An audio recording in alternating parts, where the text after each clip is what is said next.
Everyone passed you by. 1,000 families. I just need to know. Why does no one stop?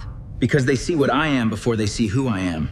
The Integration Center on Kepler Station had seen many things in its 12 years of operation. It had processed refugees from dying star systems, welcomed diplomats from 6 different galactic councils, and quietly witnessed more heartbreak than any of its administrators cared to count. But nothing in its records quite matched the case of Zyra. She sat in the same chair every morning. Blue chair, blue skin, lavender hair falling in long straight curtains past her thin shoulders. She held her small companion, a round, fluffy purple creature she called Machi, pressed against her chest like a shield. Around her, the waiting room hummed with the careful noise of paperwork and possibility. Families walked in. Families looked around. Families looked at her. And then, almost without exception, families looked away. The number above her intake file had passed 1,000 rejections 3 weeks ago. Nobody on staff talked about it directly. They spoke in careful bureaucratic language, placement challenges, cultural adjustment considerations, compatibility assessments. But everyone knew what it meant. 1,000 families had sat across from Zyra. 1,000 families had decided she was not what they were looking for.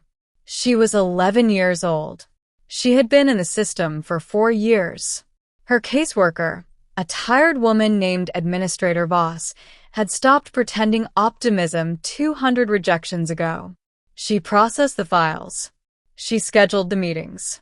She watched the families leave. She went home and didn't sleep well. Zyra never cried in the waiting room. That was the thing that haunted the staff most. She would watch each family leave, hold Machi a little tighter, and then return her gaze to the floor with a patient, practiced stillness of someone who had learned not to expect anything different. Chapter 2. The Man Who Didn't Walk Past.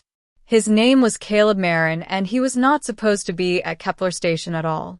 He was a field researcher, a xenobiologist who spent most of his time on survey vessels cataloging life forms that had no interest in cataloging him back. He had stopped at the station to file transit paperwork and restock supplies before his next assignment in the outer systems. He had a schedule. He had a ship. He had absolutely no plan to walk through the Integration Center's waiting room. But the corridor rerouting from a maintenance seal meant he cut through the East Wing, and the East Wing meant the waiting room, and the waiting room meant Zyra. He almost didn't stop. He almost did exactly what 1,000 other people had done, registered her presence, felt a flicker of something undefined and uncomfortable, and kept walking. But something made him pause. It wasn't pity. He would think about this later, trying to name it accurately. It wasn't curiosity in the clinical sense, even though he was a scientist by nature. It was simpler than that, and harder to explain. It was the way she was sitting. The way her shoulders held a tension that looked less like sadness and more like someone bracing for impact. The way she wasn't looking around the room hopefully, the way other children did. The way she already knew what was going to happen. He crouched down to her eye level, the way you would with any child, because she was a child and children deserved to be spoken to at eye level and not loomed over. "Hey," he said. "Is that seat taken?"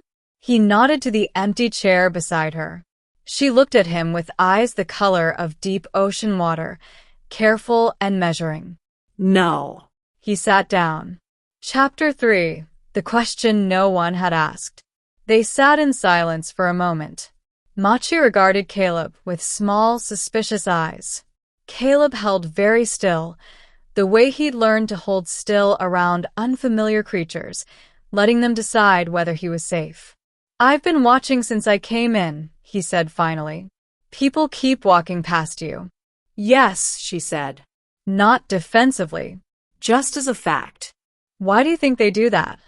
She tilted her head slightly, like the question surprised her. Not the answer.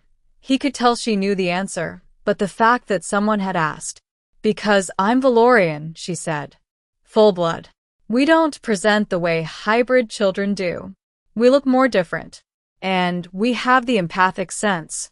People say it makes them uncomfortable. Like I can see what they're feeling. Can you? A pause. Sometimes. Not always. Mostly, I just feel the shape of it. Not the words. What do you feel right now? She studied him for a long moment. Machi made a small sound. Curiosity, she said slowly. And something underneath it that I don't have a word for in standard. In Velorian we call it Saravath. It means the feeling when you recognize someone you haven't met yet. Caleb was quiet for a moment. Outside the wide station windows, a cargo freighter drifted slowly past against a field of stars. I'm a xenobiologist, he said. I study life, how it adapts, how it survives in places it wasn't designed for. He looked at her. You've been surviving in a place that wasn't designed for you for a long time. For years, she said. That's longer than some of my research postings. Something shifted almost imperceptibly in her expression. Not a smile. Not yet. But the faintest softening. The barest suggestion that the wall had a door somewhere in it. Chapter 4. The Choice. Caleb Marin spent the next 3 hours in Administrator Voss's office. He asked questions. He read files. He made a call to his research coordinator and pushed his departure by 2 weeks, and then by another 2 after that. He was not a man who had planned to become a father. He was a man with a small ship, a complicated schedule, and a life built entirely around the ability to go wherever the work took him. He had excellent reasons to stand up, shake hands, and leave. He filed the preliminary paperwork before he left the station that evening. 3 months later, after every background check and compatibility assessment and home evaluation that the system required, he came back. Zyra was in the same chair. Blue chair, blue skin, lavender hair.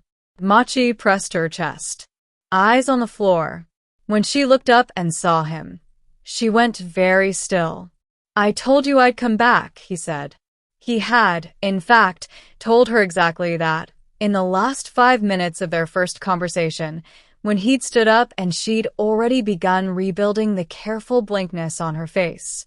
People say things, she said carefully. I know. He crouched down again. Same eye level. Same deliberate stillness. I'm here anyway. The number on her file was 1047.